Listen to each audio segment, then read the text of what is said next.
the FBI. Open up. Oh, no, no. I said open up. Wait.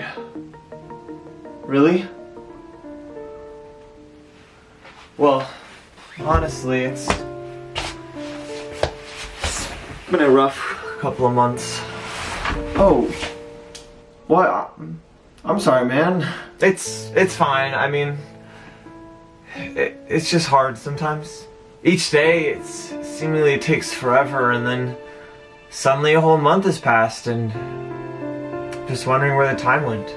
Last week, when I got home with a friend, my dog greeted my friend before he greeted me.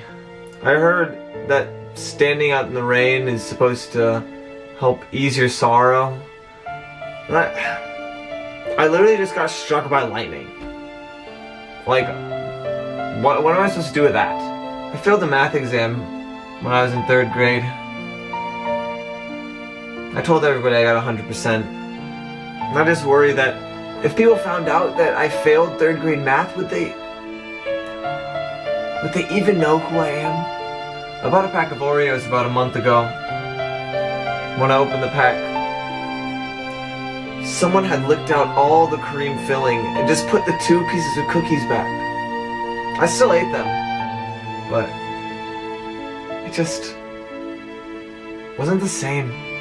Hey, bro, it's okay. I'm here for you, dude. Really?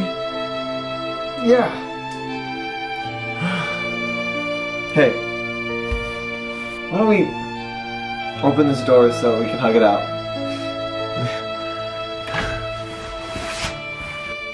Haha, psych! Gosh, Get on the dang it. ground! Every time.